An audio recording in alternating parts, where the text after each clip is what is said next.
विभाजन करने की बात की जा रही है। कांग्रेस के नेता खुलेआम ये बयान दे रहे हैं कि दक्षिण भारत को अलग कर देंगे। उनके घोषणा पत्र में मुस्लिम लीग के विचारों की छाप है। ये तमाम ऐसी बातें थी जो की गई। और वहीं आम आदमी पार्टी की बात कर लेते हैं चारुल, क्योंकि जिस तरह से आम आदमी पार्टी और बीजेपी में सियासी तकरार फिलहाल जारी है। दैनिक जागरण में इस खबर को काफी प्रमुखता से छापा गया है। हम अपने दर्शकों को बताएंगे कि आखिर क्या कुछ कहा गया इसमें। मुख्यमंत्री अरविंद केजरीवाल को आशीर्वाद अभियान के दूसरे चरण के तहत रविवार को आपने जंतर मंतर पर सामूहिक उपवास किया और सुबह 10 बजे आप नेताओं का उपवास शुरू हुआ और शाम 5 बजे जो स्पीकर उन्होंने इसे तोड़ा।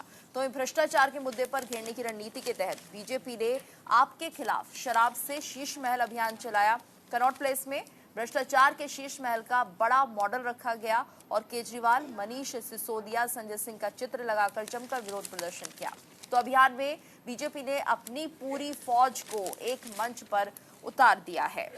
बिल्कुल, देखिए इसलिए भी जरूरी हो जाता है कि आम आदमी पार्टी और भाजपा में सियासी तकरार जो है वो लगातार बढ़ती जा रही है और खासकर जब से मुख्यमंत्री अरविंद केजरीवाल जेल गए हैं तब से तो हम लगातार ही देख रहे हैं कि एक तकरार जो है वो बढ़ती जा रही है। और कल खुद आम आदमी पार्टी की ओर से एक उपवास रखा गया था और उन्होंने कहा कि इसका समर्थन तो कोई और नहीं बल्कि विदेशों में भी हो रहा है। कार्यकर्ता जो नहीं पहुंच पाए हैं वो घरों में रहकर भी उपवास कर रहे हैं। लेकिन देखिए गीतू, ये समझना जरूरी है कि आखिर कब तक बीजेपी और फिर अगर हम बात कर लें आम आदमी पार्टी, इनके बीच सियासी तकरार चलती रहेगी। बिल्कुल चारुल, और यहाँ पर देखिए दैनिक जागरण में कहा गया है कि आपकी बीजेपी को चुनौती, और इसे यहाँ पर तरजीह दी गई है इस कैप्शन को, आपकी बीजेपी को चुनौती, हिम्मत है तो राष्ट्रपति शासन लगाए।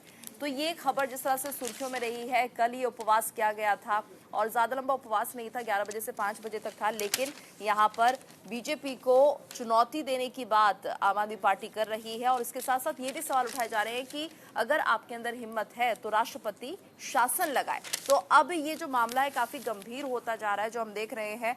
हालांकि लगातार ये भी आरोप लगते रहे थे बीजेपी पर कि ईडी जो कुछ कर रही है वो सरकार के कहे पर कर रही है, लेकिन चारुल ईडी के पास भी कुछ सबूत होंगे तभी वो इतनी बड़ी कार्रवाई कर रही है। और यहाँ पर अगर सीएम नहीं पहुंचते हैं समन्स पर तो अपने आप सवाल उठने लगते हैं सीएम अरविंद केजरीवाल पर। ये तो अभिषेक मनु सिंघवी ने भी कहा था, जिस दौरान हम देखते हैं कि सिंघवी खुद कहते हैं कि हाईकोर्ट आकर बेल कैसे दे दे, या फिर हाईकोर्ट के पास कुछ तो ग्राउंड होना चाहिए तभी तो ये सब कुछ होगा। और उसके बाद हम देखते हैं कि अरविंद केजरीवाल के पक्ष में कुछ निकलकर सामने नहीं आता है, यानी हाईकोर्ट को वो ग्राउंड मिल जाता है जिसके आधार पर बेल कैंसिल की जाती है अरविंद केजरीवाल की।